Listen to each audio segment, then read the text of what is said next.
এই মন্দির প্রাঙ্গণে আজকের এই সুন্দর সন্ধ্যায় আপনাদের সকলের উপস্থিতিতে আমরা একটা নির্বাচনী সভা আহ্বান করেছিলাম এবং সত্যি কথা যে আমাদের আশার অতিরিক্ত এই এলাকার সর্বস্তরের মানুষ আজ এখানে এসে উপস্থিত হয়েছেন। এটা আমাদের কাছে অনেক বড় প্রাপ্তি। সর্বপ্রথম আপনাদের এই সহযোগিতার জন্য আপনাদের আন্তরিক কৃতজ্ঞতা এবং অভিনন্দন জানাই। বাপ্পা আমাদের এখানকার গোটা অঞ্চলের সভাপতি। আমি জানতাম না যে এই মাঠে আজকে আমাদের এই নির্বাচনী পথসভা হবে। আস্তে আস্তে যখন দেখছি আমাদের এই মন্দিরের মাঠে নির্বাচনী পথসভা অনুষ্ঠিত হচ্ছে তখন কেন জানি না খুব ভালো লাগলো। তাই বাপ্পাকে একটা ধন্যবাদ জানাবো এই জায়গাটা পছন্দ করার জন্য, কারণ এই রাস্তা দিয়ে আমি বহু যাতায়াত করি, কিন্তু কখনো কোনো রাজনৈতিক কর্মসূচি এই এলাকায় আমার জীবনেই প্রথম। মানে এটা নির্বাচনের জন্য সভা করে সেই সভায় মানুষের কাছে কিছু বলা, এই অভিজ্ঞতা আমার কাছে এই প্রথমই। এখান দিয়ে যাতায়াত করি। আপনাদের এই পাড়ার সঙ্গে আমার অত্যন্ত আত্মিক সম্পর্ক। আপনাদের সঙ্গে সেই অর্থে আমার রাজনৈতিক সম্পর্ক নয়, কোনো নির্বাচনী সম্পর্ক নয়। আপনাদের সঙ্গে আমার আত্মীয়তা, ভ্রাতৃত্ব, বন্ধুত্বের সম্পর্ক। আমি আপনাদের শ্রদ্ধা করি, সম্মান করি, ভালোবাসি। এই পাড়ার সঙ্গে আমার যোগাযোগের আরেকটা বিশেষ কারণ হলো এখানকার বেনেখুরির মন্দির। আপনারা জানেন এখানে মহান্তি বাবা বহুদিন আগে আমাকে তিনি চিনতেন না, জানতেন না, কিন্তু খোঁজ করতেন আমার। তো দীর্ঘদিন খোঁজ করার পর আমার মনে হলো একবার মানুষটার কাছে যাওয়া দরকার। তো আমি মহান্তি কাছে গেলাম যে মহান্তি বাবা আপনি কেন আমাকে ডাকছেন? আমার আজও মনে হয় ছোটবেলায় যখন আমাদের স্কুলের পরীক্ষা শেষ হয়ে যেত তখন আমরা কি করব, আজকালকার মতো তো তখন আমাদের হলিডে উদযাপনের ব্যবস্থা ছিল না, আউটিংয়ের ব্যবস্থা ছিল না। আজকাল ছেলে মেয়েদের পরীক্ষা শেষ হলেই তাদের বাবা মা তাদেরকে নিয়ে বেড়াতে চলে যায়, সম্পূর্ণ অন্য কালচার চলে এসছে এখন। কিন্তু আমাদের সেই সমস্ত আমলে যারা পুরনো মানুষ আছেন তারা জানেন যে আমাদের স্কুল ফুল ছুটি বা পরীক্ষা শেষ হলে তেমন কিছু ফারাক পড়তো না, যেমন চলে তেমনই চলতো। মাঝে পড়াশোনা করতে হতো না, এই আমাদের লাভ। স্কুলে যেতে হতো না আর পড়াশোনা করতে হতো না, এটাই আমাদের লাভের লাভ ছিল। তো সেই সময় কি করতাম আমরা, আমাদের সেই সময় ডিসেম্বরে পরীক্ষা শেষ হতো। শীতকালে আমরা গুলটি নিয়ে এই সমস্ত মাঠে মাঠে আমরা ঘুরে পাখি শিকার করতাম, পিকনিক করতাম। এই করতে করতে এই এলাকা গোকুল ডাক্তারের বাগান, অনেকে হয়তো চেনেন, অনেকে চেনেন না। এখানে গোকুল ডাক্তারের বাগান ছিল, এখন সেগুলো বিল্ডিং হয়ে গেছে।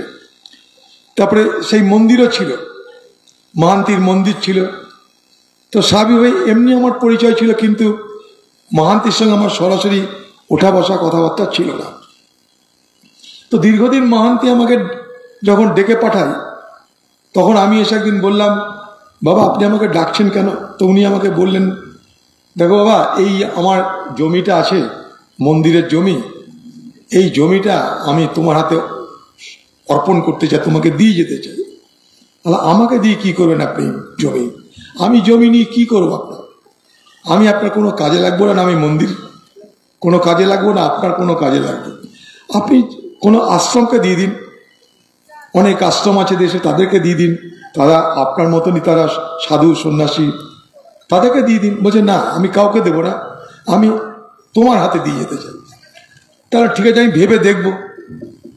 আবার আমাকে ডেকে পাঠায় মহান্তি, আবার আমি এলাম, তখন বলছে না এটা তোমাকে নিতেই হবে। আমি একটা দাবি করছি, এই দাবিটা তোমাকে মানতে হবে, জমিটা তুমি নাও। তাহলে ঠিক আছে যখন আপনি বলছেন দেখব। এবার জমিটা নিলাম। বড় অদ্ভুত ব্যাপার, তিনি আমাকে জমিটা হস্তান্তর করার কয়েকদিনের মধ্যে মারা গেলেন। অদ্ভুত। আমি তখন থেকে বড় অবাক হলেন যে জমি দেওয়ার জন্যে যিনি এত ব্যতিব্যস্ত হয়ে উঠেছিলেন, জমিটা আমাকে অর্পণ করার পর, আমাকে হস্তান্তর করার পর তিনি মারাও গেলেন। তো তখন থেকে আমার একটা এই মন্দির, সেই মাহান্তি, সেটাকে কি করে রক্ষা করা যায়, কি করে বাঁচানো যায়, তিনি একটা আশা নিয়ে আমাকে দিয়েছিলেন যে মানুষের জন্য কিছু করো, এটাকে রক্ষা করো মন্দির প্রাঙ্গণটাকে। এখানকার সব মাটি গাছ গাছরা যে সে লুট করে নিয়ে চলে যাচ্ছে। এখানকার মাটি কেটে শহরে পুকুর বন্ধ হয়, এখানকার ভালো ভালো মাঠ সব পুকুর হয়ে গেল, দেখো বাবা সব নষ্ট হয়ে যাচ্ছে। আমি বহু বছর আগে এখানে এসেছিলাম, তখন এখানে জঙ্গল ছিল, সাপ খোপের মধ্যে আমি বসবাস করে মন্দিরটা রক্ষা করেছি। তো তুমি এটাকে রক্ষা করো, এইটাই আমার স্বপ্ন। সব লুট হয়ে যাচ্ছে, ধ্বংস হয়ে যাচ্ছে, এটাকে বাঁচিও। আমি উড়িষ্যায় আমার আদি বাড়ি, বহু বছর আগে, কত বছর আগে এসেছি তা জানি না, উড়িষ্যা থেকে আমি এখানে এসেছিলাম, তখন থেকে এখানেই আছি।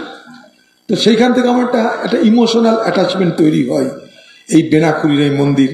কি করি ধীরে ধীরে ধীরে ধীরে প্রাচীর দেওয়ার ব্যবস্থা করেছি। তারপরে একে তাকে বলে মন্দিরটাকে রক্ষণাবেক্ষণের জন্য কী করা যায়, একটা মানুষের কাজ কি করে করা যায় তার জন্য চেষ্টা করা শুরু করেছি। আমারও অনেক নানা রকমের নিজস্ব কাজ আছে, সেই কাজের ফাঁকে ধীরে ধীরে ধীরে ধীরে এই মন্দির করে এটাকে রক্ষা করার চেষ্টা করছি। এই মন্দির প্রাঙ্গণে আপনারা হয়তো কেউ গেছেন, কেউ যাননি, কিন্তু একটা কথা বলতে পারি আপনাদের, সবাই যাবেন, আপনার ভালো লাগবে আপনাদের। আমার যখন মনটা ভালো লাগে না, আমি সোজা এখান থেকে গাড়ি নিয়ে মন্দিরে ঢুকে যাই, 10 মিনিট থাকি, 15 মিনিট থাকি, কিন্তু আমার ভালো লাগে। ওখানে গেলেই মনটা ভালো হয়ে যায়। তো আপনাদেরকে আমি একটা ছোট্ট টোটকা দিলাম, যদি কখনো মন মেজাজ খারাপ হয়, আপনাদের অশান্তিতে ভোগেন, ভালো লাগছে না, সব কিছু খিচিবিচি লাগছে, দয়া করে একবার ওই বেনাকুড়ির মন্দির প্রাঙ্গণে যাবেন। সকলের জন্য দরজা খোলা, কোনো রেস্ট্রিকশন নেই, যে কেউ আপনার যখন খুশি যাবেন ওখানটায়। আপনারা গেলে আরও ভালো লাগবে, মন্দির প্রাঙ্গণ আরও সৌন্দর্য বাড়বে। ওখানে মাহান্তির একটা উৎসব চলতো আগে, সেই উৎসবটাকে আমি কন্টিনিউ করি। তো রাত্রির ওখানটায় কীর্তন টীর্তন হয়, আমি সেটাকে কন্টিনিউ করি। সেখানটায় মেয়েদেরকে, আমার ঘরের মা বোনদেরকে স্বনির্ভর প্রকল্পে তাদেরকে আত্মনির্ভর করে তোলার জন্য সেখানে একটা প্রচেষ্টা করছি। ধীরে ধীরে এগোচ্ছে, অনেক বাধা বিঘ্ন, নানা প্রতিবন্ধকতা, তার মধ্যে ধীরে ধীরে ধীরে ধীরে এগোনোর চেষ্টা করছি। আপনাদের সকলের সহযোগিতা দরকার। এত গেল আমি নিজের স্বার্থের কথা বললাম, মন্দির, তার থেকে এটা সেটা নানা রকমের কথা চলে এলো। এখানেও কিন্তু খুব ভালো দুর্গাপুজো হয়, ভালো লাগে আমার। এখানে দুর্গাপুজোর সঙ্গে দাঁড়াই, দেখতে ইচ্ছা করে। তো স্বাভাবিকভাবেই এই এলাকার সঙ্গে আমার কিন্তু খুব দারুণ সম্পর্ক, আত্মিক সম্পর্ক আছে আমার, খুব ভালো লাগে। এখানকার মানুষজন এত ভদ্র, এত ভদ্র, এত তাদের আচার ব্যবহারের মধ্যে সৌন্দর্যবোধ, সংস্কৃতিবোধ আমার অত্যন্ত ভালো লাগে। এখানে সাংস্কৃতিক অনুষ্ঠান হয়, পুজো হয়, খুবই সুন্দর। এই জায়গা হচ্ছে হরিদাস মাটি, কৃষ্ণমাটি, টোটাল এলাকাটা। দেখুন, এই এলাকার সঙ্গে আমার ছোট থেকে পরিচয়, রাজনীতিতে আমি সেদিন থেকে এসছি, এটা থেকে আজন্ম পরিচয় এই এলাকার সঙ্গে আমার। আপনারা বিশ্বাস করবেন না, আগে শ্মশানঘাট পার হয়ে অযোধ্যানগর পর্যন্ত হার্ডলি যাতায়াতের করা যেত, মানে ইট টিট বিছিয়ে হার্ডলি অযোধ্যানগর পর্যন্ত আসা যেত। তারপরে এঁঠেল মাটির কাদা শুরু হয়ে যেত। সেই এঁঠেল মাটির কাদায় আমরা কৃষ্ণমাটি আচার খেতে গেছি। আর নিচে এতটা করে কাদা থাকতো, এই যে রোডটা এখন পাকা রোড হয়েছে, 1 হাঁটুর উপরে কাদা থাকতো। সে হরিদাস মাটি আপনারা কজন দেখেছেন জানি না, আমার দেখার সৌভাগ্য হয়েছে। তো এখানকার যে ট্রানজিশনটা, সেই ট্রানজিশনটা আমি নিজে চোখে দেখেছি। 1 হাঁটু কাদা থেকে আজ সেখানে ঝরঝরে রোড, ঝলমল করছে আলো, বাজার, অবাক লাগে থেকে আমি সত্যি কি হরিদাস মাটি দেখছি, সত্যি কি অযোধ্যানগর দেখছি। কারণ যা দেখেছি আমি আমার জীবনে, কল্পনা করা যায় না। আগেকার দিনে কি হতো, বহরমপুরের লোক তারা ভাবতো ওই ওখানটায় শ্মশানঘাট আছে, ওই উপরে একটা পেতনি থাকে, একটা ভূত থাকে, এসব গল্প হতো আগে। এখন ভূত প্রেত সব জয় হয়ে গিয়ে সেখানে মেলা চলছে, ফাংশন চলছে, বড় অদ্ভুত পরিবর্তন নিজে চোখে দেখেছি। তো এখানকার পরিবর্তনের সাক্ষী আমি। তো যখন সুযোগ পেয়েছি তখন এই এলাকার ভালো মন্দ যদি কিছু করতে পারি আমি চেষ্টা করেছি। দেখুন, আমরা সরকারে নেই কখনো, সব কিছু মনে করলে তো পারি না, স্বাদ থাকলে সাধ্যে কুলায় না, ইচ্ছা থাকলে উপায় হয় না। তার মধ্যে যখন যেখানে যেটুকু সুযোগ পেয়েছি আপ্রাণ করার চেষ্টা করেছি। কারণ আমি একটা জিনিস বিশ্বাস করি, চেষ্টা করলে সব কিছু হয়তো পারা যায় না, অনেকটা পারা যায়। একসময় বহরমপুরের মানুষ পৌরসভা পরিচালনার দায়িত্ব দিয়েছিল। বহরমপুর শহর একটা অন্ধকারময় শহর ছিল, অন্ধকারময় শহর। আপনারা সবাই বহরমপুর শহরের সঙ্গে পরিচিত। সেই বহরমপুর শহর কি ছিল আপনারা নিজে দেখেছেন, অন্ধকারময় শহর, আলো জ্বলত না, রাস্তাঘাট ছিল না, পুঁতি গন্ধময় শহর, 8 ফুট 10 ফুট 12 ফুট করে আবর্জনা পড়ে থাকতো। কি অদ্ভুত ভয়ঙ্কর শহর ছিল একটা। সেই বহরমপুর পৌরসভা যখন দায়িত্ব পেলাম, বিশ্বাস করবেন আপনারা, 11টা ঝাঁটা পেয়েছিলাম, 1.5খানা ট্রাক্টর পেয়েছিলাম, আর 12 মাসের বকেয়া বেতন দেওয়ার দায়িত্ব ছিল মাথার উপরে। কর্মচারীদের কোনো বেতন হতো না। কর্মচারীরা সেখানকার যদি কোনো মুদির দোকানে যেত তো মুদির দোকান ধার দিত না। তাদের ছেলেদের সঙ্গে তাদের পরিবারের ছেলেদের মেয়েদের বিয়ে হতো না, কারণ তারা জানতো মিউনিসিপ্যালিটির স্টাফ মানে তাদের বাজারে ধার আছে, তাদেরকে দেখলে ধার দেওয়া যাবে না। তাদের ঘরের সঙ্গে কোনো যোগাযোগ, কোনো এলাকাকে আমরা কোথায় নিয়ে গেছি, এই যে বাইপাস, আমার ইচ্ছা ছিল একদম শ্মশান ঘাট থেকে আরম্ভ করে মন করা পর্যন্ত সব ফ্লাড লাইট করে দেবো, একদম সব ভেপার দিয়ে ফ্লাড লাইট করে দেবো জেলা পরিষদের পক্ষ থেকে। সবটা পারিনি, রাস্তা পেরেছিলাম আমরা, তারপর একটা পারিনি। আমরা সব রকমের সহযোগিতা করেছি যে সরকার থেকে, যে তাকেই এই মিউনিসিপ্যালিটির পক্ষ থেকে এলাকার উন্নয়নের জন্য। আজকে আপনাদের কথা ভেবে এই NH-34, এক সময় এই NH-34 জানেন বহরমপুর শহরের মাঝখান দিয়ে যাওয়ার কথা ছিল। এশিয়ান ডেভেলপমেন্ট ব্যাংক সেই সময় তাদের দপ্তরের অফিসারদেরকে পাঠালো সার্ভে করতে। কি সার্ভে? যে ন্যাশনাল হাইওয়ে 34 বহরমপুর শহরের মাঝখান দিয়ে যাবে।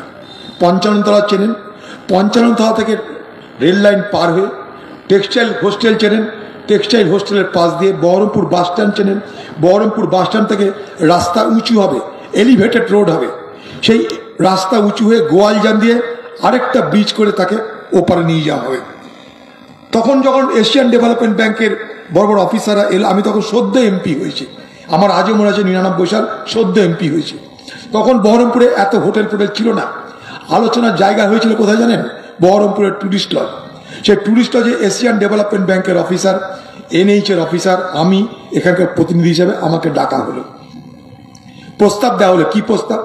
যে আমরা রাস্তাটা বহরমপুর শহরের ভেতর দিয়ে নিয়ে যাব, তাই চুনাখালী এই 55 তলায় কিছু বস্তি আছে, স্লাম ডুয়েলার আছে, কিছু বস্তি এলাকা আছে, তাদেরকে আমরা রিলোকেট করব, তাদেরকে আমরা ক্ষতিপূরণ দেবো, তাদের যারা সরে যায় তার ব্যবস্থা করুন, আপনাকে সহযোগিতা করতে হবে। তাদেরকে আমরা টাকা দিয়েছি, অর্ধেক টাকা দিয়েছি, অর্ধেক টাকা দেবো, কিন্তু দ্রুত তাদেরকে সেখান থেকে সরাতে হবে। আমি বললাম দেখুন, আমি তো এভিকশনে বিশ্বাস করি না। এভিকশন হতে পারে প্রোভাইডেড সেখানে যদি রিহ্যাবিলিটেশন হয়, অর্থাৎ পুনর্বাসনের ব্যবস্থা করা হয়। এই করতে করতে ওদের সঙ্গে গেছি, আমি সেই বস্তিতে আলোচনা করছি। এই করতে করতে আমি বললাম যে আপনারা এই যে প্রকল্পটা করবেন, শহরের মাঝখান দিয়ে যাবেন, শহরের মাঝখান দিয়ে উঁচু রাস্তা হবে, শহর শেষ হয়ে যাবে।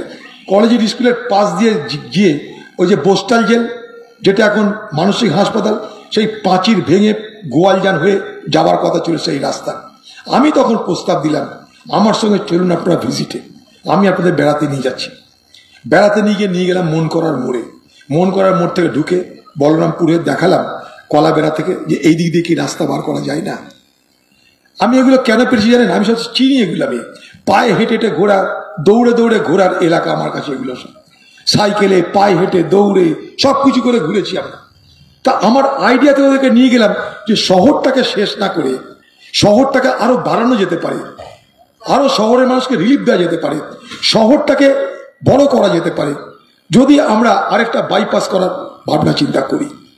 ওরা আমার কথাটা বললো, ঠিক আছে আপনি প্রস্তাবটা খারাপ দেননি, দেখি আমরা একবার সার্ভে করি। সেই 99 সালের সার্ভে হতে হতে হতে হতে আজকে NH-34 আজকে বাইপাস হয়ে আপনাদের এলাকার উপর দিয়ে গঙ্গা পারে কোথায় চলে যাচ্ছে। আজকে এই এলাকার জমির দাম দেখুন, কল্পনা করা যায় না। আপনারা একসময় হরিশবাড়ি ছিল গ্রাম, এই মোটামুটি একটা পিছিয়ে পড়া জায়গা, আজ কিন্তু সব বড় লোক।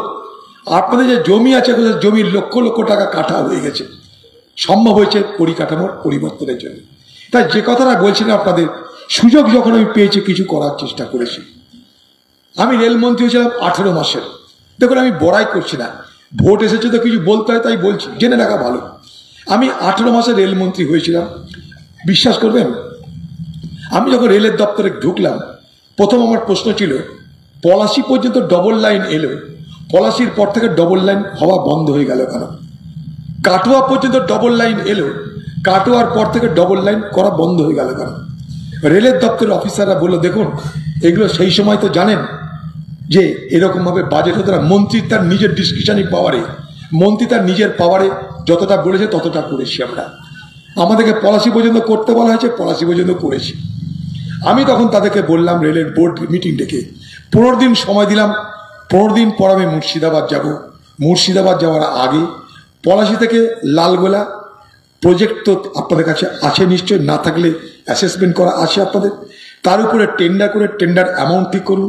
আমি প্রধানমন্ত্রীকে বলে টাকা পাস করাবো, আপনারা টেন্ডার করবেন। টেন্ডার করার পর ফাউন্ডেশন স্টোন লে করব আমি গিয়ে পলাশির প্রান্তরে। সময় 15 দিন। 15 দিনের মধ্যে সব কিছু হয়ে আমি ভিত্তিপ্রস্তর স্থাপন করলাম পলাশির প্রান্তরে একদম 15 দিন পর। আজ দেখুন পলাশি থেকে আরম্ভ করে লালগোলা পর্যন্ত ডবল লাইন প্লাস ইলেকট্রিফিকেশন করা হয়ে গেছে। প্রত্যেকটা স্টেশন গঙ্গার এপার গঙ্গার ওপার আপনারা দেখুন ডবল লাইন প্লাস ইলেকট্রিফিকেশন কেমন করে করা হয়েছে। প্রত্যেকটা লাইন দেখুন আপনারা, প্রত্যেকটা স্টেশন দেখুন আপনারা, সব পাল্টে দেওয়া হয়েছে। আমি 99 সাল থেকে চেষ্টা করছি আরেকটা কাজ করা, সেটা হচ্ছে মুর্শিদাবাদ জেলায় ব্রিটিশ আমলে নসিপুর আজিমগঞ্জ কানেক্টিভিটি ছিল, রেলের কানেক্টিভিটি। সেই নসিপুর আজিমগঞ্জের রেলের যোগাযোগ ব্যবস্থা সেটা ব্রিটিশরা চলে যাওয়ার পর ডিসব্যান্ডেড হয়ে যায়, ভেঙে ফেলা হয়, নষ্ট হয়ে যায়। সেটাকে আমি আবার পুনরুজ্জীবিত করেছি। শুধু পুনরুজ্জীবিত নয়, সেটাকে আবার রেল লাইন বিছিয়ে ব্রিজ তৈরি করে চালু করে দিয়েছি। 25 বছরের মেহনত করতে হয়েছে আমাকে তার জন্যে। আমি নিজে সব পারি না বলে আমার ক্ষমতা কম, প্রণববাবুকে হাতে পায়ে ধরে নিয়ে এসে এখানে আমি তাকে এমপি করেছিলাম। কেন? প্রণববাবু ক্ষমতাশালী লোক, তাকে দিয়ে যদি আমার জেলা কোনো লাভ হয় চেষ্টা করেছিলাম আমি। প্রণববাবু ব্রাহ্মণ সন্তান, সে তো আসবে না কিছুতে নির্বাচন লড়তে। আমি তাকে বোঝালাম আপনি মুর্শিদাবাদ চলুন, আমার দায়িত্ব, আমি আপনাকে ভোটে দাঁড় করাবো। শুধু ভোটে দাঁড় করানো নয়, আমি আপনাকে ভোটে জেতাবো। আপনি আমার উপর ভরসা রেখে মুর্শিদাবাদ চলুন। তা আমি বললাম, তিনি আমাকে বললেন কোথায় যাবো? আমি বললাম জঙ্গিপুর। উনি বড় স্ট্যাটিস্টিশিয়ান, জানেন আপনারা, মুখে মুখে সব স্ট্যাটিস্টিক্স মনে থাকে তার। সে বলল জঙ্গিপুর 63% মুসলমান, আমি ব্রাহ্মণ সন্তান, সেখানে কি করে ভোটে জিতবো? বললাম ভুল ধারণা আপনার। আপনি অনেক বড় নেতা, আপনি অনেক বড় ইন্টেলেকচুয়াল, আপনি অনেক জ্ঞানী পণ্ডিত ব্যক্তি, আপনাকে বলা হয় লিভিং এনসাইক্লোপিডিয়া। কিন্তু আপনি চলুন আমার কথা মেনে, আমি নিয়ে যাবো মুর্শিদাবাদ, আপনাকে জেতাবো। মুর্শিদাবাদের মানুষ মুসলমান হতে পারে, তারা ধর্মনিরপেক্ষ, তারা রাজনৈতিক ব্যক্তিত্ব। আপনি হিন্দু বলতে আপনাকে ভোট দেবে না এমন মানসিকতার দ্বারা মুর্শিদাবাদের মুসলমান পরিচালিত হয় না। 63% মুসলমান হতে পারে, 67% মুসলমান, সরি। আমি প্রণববাবু, আপনি ব্রাহ্মণ সন্তান, আপনাকে আমি নিয়ে যাবো, চ্যালেঞ্জ থাকলো। প্রণববাবু কিছুতেই আসবে না, বলছে তুমি ম্যাডামকে বলো। ম্যাডাম মানে সোনিয়া গান্ধী। আমি সোনিয়া গান্ধীকে বলে, ম্যাডাম আপনি আমাকে সুযোগটা দিন, আমি তাকে নিয়ে যাব। হ্যাঁ না করতে হতে ম্যাডাম রাজি হলো, প্রণববাবু তাও রাজি হবে না। শেষে বলে আমি মাত্র 4 দিন যাব। আর আপনি 4 ঘন্টার জন্য যান তাহলেই হবে। সেই প্রণববাবু ওখান থেকে এমপি করার পর আজ মুর্শিদাবাদ জেলা কিছু করার চেষ্টা শুরু করলাম। অনেক কিছু প্রস্তাব দিলাম প্রণববাবুকে, সপ্তাহে পারলেন না, কিন্তু তার মধ্যে একটা বড় কাজ করে দিয়েছেন আমার এই মুর্শিদাবাদ জেলার, সেটা হচ্ছে কাঁদি মাস্টার প্ল্যান। আপনারা তো অনেকেই জানেন কাঁদি সাব ডিভিশনটা হচ্ছে মুর্শিদাবাদের ভাতঘর, মুর্শিদাবাদের রাইস বাউল হচ্ছে কাঁদি। সে গোটা কাঁদি সাব ডিভিশন বর্ষায় ডুবে যেত। একটা অভিশাপ ছিল গোটা কাঁদি সাব ডিভিশন, বন্যার অভিশাপ। সেই বন্যার অভিশাপ থেকে কাঁদিকে বাঁচানোর চেষ্টা করেছি। 439 কোটি টাকার প্রজেক্ট তৈরি করে প্রণববাবু যখন অর্থমন্ত্রী, তাকে দিয়ে সেটাকে পাশ করিয়েছি। প্রণববাবুকে দিয়ে আমি আরেকটা কাজ করেছি, সেটা কি জানেন? আমার প্রস্তাব ছিল একদিকে উত্তরবঙ্গ, একদিকে দক্ষিণবঙ্গ, একদিকে শিলিগুড়ি, আরেকদিকে ব্যারাকপুর, মাঝখানটা ভয়েড ফাঁকা পড়ে আছে। এখানে একটা আর্মি ক্যান্টনমেন্ট হওয়া দরকার। মনে করুন আজকে পাকিস্তান হোস্টাইল কান্ট্রি, তারা যদি কখনো আমাদের সঙ্গে কোনো কিছু করে, কখনো যদি তাদের সঙ্গে আমাদের কোনো হস্টিলিটি বাড়ে কিংবা কোনো সংঘর্ষের পরিস্থিতি তৈরি হয়, তখন দুটো প্রান্ত, একদিকে নর্থ বেঙ্গল, সাউথ বেঙ্গল, মাঝে যেটা সেন্ট্রাল বেঙ্গল, সেটা ভয়েড পড়ে থাকছে। আপনি সেখানে যেটা আর্মি ক্যান্টনমেন্ট করেন, স্ট্র্যাটেজিক্যালি এটা খুব ইম্পর্টেন্ট হবে, সিগনিফিক্যান্ট একটা প্রজেক্ট হবে এবং আমার জেলার মানচিত্র পাল্টাবে। হ্যাঁ না করতে করতে, হ্যাঁ না করতে করতে আর্মি কিছুতে করবে না। অনেক পাল বাড়ানোর পর নবগ্রামের সেই আর্মি ক্যান্টনমেন্ট হতে হলো না, আর্মির মিলিটারি স্টেশন হয়েছে। মিলিটারি স্টেশন মানে সেটা হচ্ছে হাফ ক্যান্টনমেন্ট, সেটা বাড়ানোর প্রভিশন থাকলো। অর্থাৎ মুর্শিদাবাদ জেলায় আমরা একটা আর্মি ক্যান্টনমেন্ট করাতে পারলাম প্রণববাবুকে সামনে রেখে। একটা পাসপোর্ট অফিস, প্রভিডেন্ট ফান্ডের অফিস, যেখানে যেটুকু পেরেছি পূর্ণবাবুকে দিয়ে করানোর চেষ্টা করেছি। তাই আমি যেটা বলতে চাই তাহলে এই ভাই এটা জানিও না, তাই এই এলাকার মানুষ, আমি কথাগুলো এই জন্যই বললাম যে আমরা চেষ্টা করেছি আমাদের মতন করে, সব কাজ করে সবাইকে সন্তুষ্ট করতে পারিনি, মানুষের সব ইচ্ছা পূরণ করতে পারিনি, কিন্তু আমরা চেষ্টা করেছি। যাবার আগে দুটো কথা বলে গেলাম, আপনাদের আশীর্বাদে আপনাদের সহযোগিতায় আমি বারবার এখানকার এমপি হয়েছি। আমি এখানে ভোট চাইতে না এলেও আপনারা কিন্তু ভোট দিয়েছেন। এই প্রথম এখানে নির্বাচনী সভা করছে, এটা আমার কাছে বড় নতুনত্ব লাগছে, কিন্তু তবু আপনারা বারবার আমাকে ভোট দিয়েছেন এবং আপনাদের ভোটে কিন্তু আমি এমপি হয়েছি। আমার মতো একটা গোড়াবাজারের ছেলে, আপনার এলাকার ছেলে, আমি দিল্লিতে যাওয়ার সুযোগ পেয়েছি, সোনিয়া গান্ধীর পাশে বসে আমার পার্টিকে সহযোগিতা করার সুযোগ পেয়েছি, ভারতবর্ষের প্রধানমন্ত্রীর সঙ্গে সামনাসামনি বসে আলোচনা করে সিবিআই ডিরেক্টর, সিভিসি অর্থাৎ সেন্ট্রাল ভিজিলেন্স কমিশনার কে হবে তার ঠিক করার ক্ষমতা পেয়েছি, অনেক কিছু পেয়েছি। আমি চেষ্টা করেছি আপনাদের দেওয়া যে অধিকার আমাকে, সে অধিকারকে বাস্তবায়িত করে আপনাদের সম্মান সেখানে রাখতে। কখনো চুরি, বাটপাড়ি, সততা, প্রতারণা, ছলনা, দাপ্পাবাজি করিনি, করব না। এই এলাকার মানুষ আপনারা আমাকে ভরসা রাখতে পারেন। কি করবেন না করবেন আপনাদের বিচার বুদ্ধি যথেষ্ট আছে, আমার থেকে অনেক বেশি আছে, আপনাদের বিচার বুদ্ধির উপরে পূর্ণ আস্থা আছে। তবে দুটো কথা বলে গেলাম, একটা হচ্ছে এখানে কিন্তু পঞ্চায়েত নির্বাচন আর হবে না, এখানে কিন্তু লোকসভা নির্বাচন। কথা দিলাম আপনাদেরকে, একটা বুথ মানে একটা বুথেও এখানে কোনো ভোট রিগিং হবে না। যেখানে যেই থাক, যত বড় তৃণমূলের গুন্ডা থাক, মস্তান থাক, পুলিশ থাক, আমি দায়িত্ব নিচ্ছি, কোন বুথে কোথাও একটাও বুথ দখল হয়ে মস্তানি হয়ে ভোট হবে না। যদি আমার লোকসভা এলাকায় কোনো একটা বুথ কেউ দখল করে দেখাতে পারে যে বুথ দখল করে নিলাম, আমি কথা দিচ্ছি এই মন্দির প্রাঙ্গণে দাঁড়িয়ে আমি রাজনীতি করা ছেড়ে দেব। আপনার নির্ভয়ে নিশ্চিন্তে নির্বিঘ্নে ভোটে অংশগ্রহণ করবেন, যাকে খুশি ভোট দেবেন, কিন্তু ভোটে আপনাদের অংশগ্রহণ করতে হবে। পঞ্চায়েত ভোট হয়নি তার কারণ এখানকার পুলিশ, এখানকার মস্তান মিলেমিশে লুট করছে, তাই পঞ্চায়েত ভোট হয়নি। সারা মুর্শিদাবাদে হয়নি। পঞ্চায়েতের লুট, পঞ্চায়েতের দুর্নীতি, পঞ্চায়েতের চুরি সবকিছু জানেন আপনারা প্রতিদিন মিডিয়া দেখেন, প্রতিদিন খবর দেখেন। আমি আপনাদের নতুন করে এই সরকারের কাহিনী ব্যাখ্যা করার কোনো প্রয়োজন আছে বলে মনে করি না। এই সরকার কি, তারা কি চায়, কেমন করে চলছে, সব বিলক্ষণ জানেন আপনারা। আজ একটা ভয়ঙ্কর কোর্টের জাজমেন্ট এসে দেখতে পেয়েছেন কত বড় যে দুর্নীতি, যে তার প্রমাণ। হাজার হাজার চাকরি চলে গেল, যাদের চাকরি গেল আমি তাদের জন্য আনন্দিত হচ্ছি না, তারা প্রতারণার শিকার। আবার যারা যোগ্য তারাও প্রতারণার শিকার, মানে যারা চাকরি থেকে বঞ্চিত তারাও প্রতারণার শিকার, যাদেরকে বেআইনিভাবে চাকরি দেওয়া হয়েছে তারাও প্রতারণার শিকার। অর্থাৎ প্রতারক একটা সরকার যদি হয়, তাহলে সেখানকার রাজ্যের মানুষের প্রতারণা ছাড়া আর কি পাওয়ার আছে? আমাদের রাজ্য কিন্তু এরকম ছিল না, জানেন তো। এখানকার মানুষ, আপনারা নিশ্চয়ই বাংলাদেশের অনেক মানুষ এখানে আছে, আমি নিজেও বাংলাদেশের মানুষ, আমার বাবা মারা সব চট্টগ্রামের লোক ছিল, তারাও এখানে রিফিউজি, আমিও রিফিউজি পরিবারের ছেলে। সেদিন বিধানচন্দ্র রায় ছিল বলে বাংলা থেকে আসা শরণার্থীরা, বাংলাদেশ থেকে আসা শরণার্থীরা আশ্রয় পেয়েছিল, অস্বীকার করা কিছু নেই। শুধু এখানে নয়, আন্দামানে নিজে আমি গেছি। এখানকার মানুষের একটা ধারণা ছিল যে বিধানচন্দ্র রায় অনেক বাঙালিকে আন্দামানে পাঠিয়ে দিয়েছে, এক অন্যায় করেছে, একটা ভয়ঙ্কর দেশে পাঠিয়ে দিয়েছে। আমি সমক্ষে নিজের চোখে সে আন্দামান দেখে জানতে চেয়েছিলাম আন্দামানের বাঙালিদের বক্তব্য কি। তারা বলছে যে এখন যদি কেউ আমাদেরকে বলে পশ্চিমবঙ্গে গিয়ে ঘর দিব, বাড়ি দিব, চাকরি দিব, তবুও আমরা আন্দামান ছেড়ে যাব না। সেদিন বিধানচন্দ্র রায় যে দূরদর্শিতা, সেটা প্রমাণ হয়েছে আন্দামানে গিয়ে। সেখানকার মানুষ কত সুখে আছে, স্বাচ্ছন্দ্য আছে, ভালো আছে, সেখানে গেলে বোঝা যায়।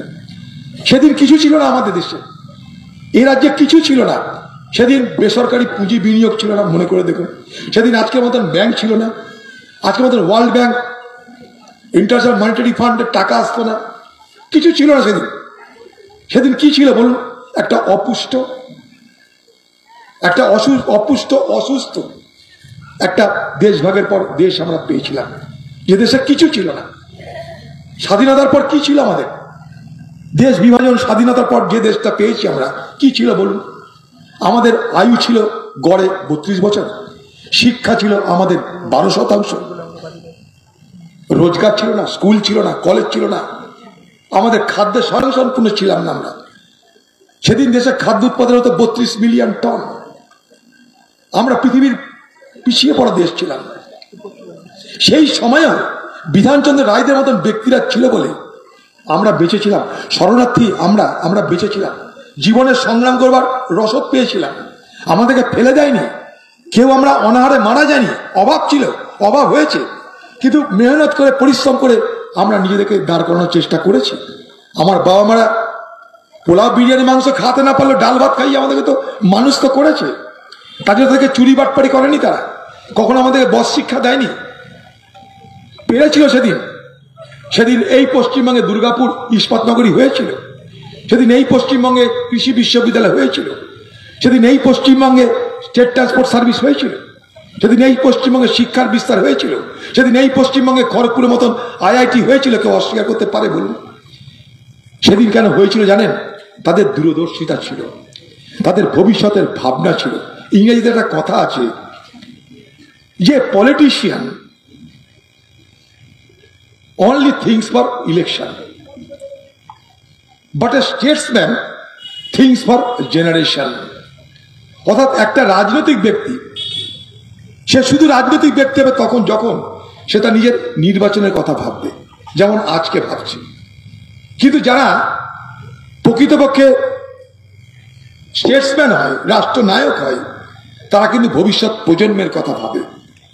সেদিনের বিধানচন্দ্র রায় আর আজকের মুখ্যমন্ত্রীদের ফারাক এইটা, আজকের মুখ্যমন্ত্রীরা ইলেকশনের কথা ভাবে, সেদিনের বিধানচন্দ্র রায়রা ভবিষ্যৎ জেনারেশনের কথা ভেবেছিল, ভবিষ্যৎ প্রজন্মের কথা ভেবেছিল।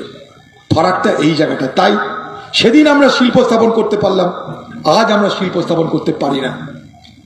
আজ বাংলায় রুটি নেই, রুজি নেই, হাজার হাজার না লক্ষ লক্ষ এখানকার বেকার মানুষ, তারা অন্য রাজ্যে চলে যাচ্ছে, তারা বাইরের রাষ্ট্রে চলে যাচ্ছে। আমি বাইরের রাজ্যগুলোতে হোটেলে যাই, যখন যাই হোটেল থাকতে হয়। কোথায় যাবো? আমাদের অফিসিয়াল ট্যুর থাকে, অনেক কাজ থাকে, তো বিভিন্ন হোটেলে আমাদের থাকতে হয়। এবার চুপ করতে, ওখানটা কে বকব করছে? তা আমাদের বাইরে অনেক হোটেলে থাকতে হয়। বিশ্বাস করবেন, সেই হোটেলের খাবার সার্ভ করতে আসছে বাঙালি ছেলে, বিছানা পাল্টাতে আসছে বাঙালি ছেলে, বাথরুম ধুতে আসছে বাঙালি ছেলে। কিছু মনে করেন না, খারাপ লাগে। কাজকে আমি অপমান করছি না, সব কাজই সমান, সব কাজই মূল্যবান, সব কাজেরই গুরুত্ব যে মর্যাদা আছে। আমি কাজের অমর্যাদা করছি না, না, কোনো কাজের আমি অমর্যাদা করি না, সব কাজ কাজ। কিন্তু যখন দেখি এই বাঙালি সব বাংলার ছেলেরা এখানে কি করে চলে আসছে, কাপড় কাচতে, থালা মাজতে, ডিশ ধুতে, তখন প্রশ্ন করি, ভাই কি হলো তোমাদের? তোমরা সব এখানে চলে এসছো কি পাবে? বলছি কি করবো, বাংলায় তো কোনো কাজ কাম নাই, তাই আমরা চলে এসছি। দেখুন, একদিন বিহার থেকে, উড়িষ্যা থেকে, উত্তরপ্রদেশ থেকে মানুষের ঢল নামতো এই বাংলায় রুটি রুজির সন্ধানে। আর উল্টো ট্রাফিক, আজ উল্টো ট্রাফিক। আজ এখানকার মানুষ চলে যেতে হয় বাইরের রাজ্যে, বাইরের রাজ্যে আরব দুনিয়ায় ভর্তি এখানকার ছেলে মেয়েরা। আমরা কি কিছুই করতে পারছি না? কেন পারছি না? এই যে প্রতি বছর একটা করে বিজনেস সামিট হয়, বাণিজ্য সম্মেলন হয়, লক্ষ লক্ষ লক্ষ লক্ষ কোটি টাকা বিনিয়োগের গল্প হয়। কোথায় বিনিয়োগ বলুন তো? বিনিয়োগটা কোথায়? একটা বিনিয়োগ আছে পশ্চিমবঙ্গে, বলা হলো দেউচা পাচামি নাকি কয়লা খনি হবে, 1 লক্ষ বেকারের চাকরি হবে বলে দিল মুখ্যমন্ত্রী। কি ওই দেউচা পাচামি কোথায় গেল? আর সে কথা হয় না। দেউচা পাচামির গল্প আর করছে না। উনি বলে দিলেন 1 লক্ষ লোকের চাকরি হবে, একটাও কম না, একটাও বেশি না, 1 লক্ষ লোকের চাকরি হবে। আরে একটা চাকরি হোক কমসে কম, একটা চাকরি। কয়লা খনির নাম নাই সেখানটায়, কয়লা খনি কবে হবে কেউ জানে না, কয়লা খনি কেউ করবে কিনা তারই ঠিক নাই, চাকরি ঠিক হয়ে গেল। মানুষকে ধোকা দিতে ধোকা দিতে অভ্যস্ত এরা, মানুষের সঙ্গে তার বিশ্বাস নিয়ে ছেলে খেলা করে, সেই জায়গাটাই আমার আপত্তি। মানুষের বিশ্বাস নিয়ে ছেলে খেলা যারা করে তারা তার পরিণাম আজ নয় কাল ভুগবে। তাই এই এলাকার মানুষ, আমি আমার রাজনৈতিক বক্তব্য আর বিস্তারিত করতে চাইছি না। আপনারা সবাই বোঝেন আজকের দেশ কোথায়, রাজ্য কোথায়। আপনারা আপনাদের হিসাব মতো নির্বাচনে অংশগ্রহণ করবেন। আপনাদের উপর পূর্ণ আমার আস্থা আছে, বিশ্বাস আছে। এত সন্ধে হয়ে গেছে, রাত হয়ে গেছে, আপনারা এখানে বসে আছেন। সবথেকে অবাক লাগছে আমার ঘরের মা, বোন, বৌদি, তারা তাদের সব গৃহকর্ম ফেলে এখানে বসে আছেন। এটা আমার কাছে অনেক বড় পাওনা। দেখুন, খুব খোলাখুলি স্বীকার করছি, আমার জীবনে যা কিছু পাওয়া সব কিছু আপনাদের দেওয়া। তাই আমি আপনাদের কাছে সারা জীবন এমনিতে ঋণী। আমি আপনাদের কাছে ঋণী, কারণ যা কিছু দিয়েছেন আপনারা দিয়েছেন, আমি যা কিছু পেয়েছি আপনাদের জন্য পেয়েছি। আজও আপনারা ভালোবাসেন, তাই সন্ধে পার হলেও এখানে বসে আছেন। তাই জেনে রাখবেন, মন্দির প্রাঙ্গণে আরেকটা কথা বলে গেলাম, এমন কোনো কাজ আমি করব না আজকে আপনাদের এই ভালোবাসা আগামী দিনে ঘৃণায় পরিণত হয়। আমি এমন কোনো কাজ কোনোদিন করব না যে আজকে আপনাদের এই আশীর্বাদ আগামী দিনে অভিশাপে রূপান্তরিত হয়। আপনারা আমার উপর ভরসা রাখবেন, বিশ্বাস রাখবেন। আমি আপনাদের শ্রদ্ধা করি, সম্মান করি, এবং আমি আমার সীমাবদ্ধ ক্ষমতায়, আমার সাধ্যমতো প্রচেষ্টায় আমি আপনাদের পাশে থেকে আমার তরফ থেকে যা যা করণীয় আমি করব, এই প্রতিশ্রুতি দিয়ে আপনাদের সকলকে আমার নমস্কার, শ্রদ্ধা, ভালোবাসা, ছোট ছোট ভাই বোনদের স্নেহ ভালোবাসা জানিয়ে আমার কথা শেষ করছি। জয় হিন্দ।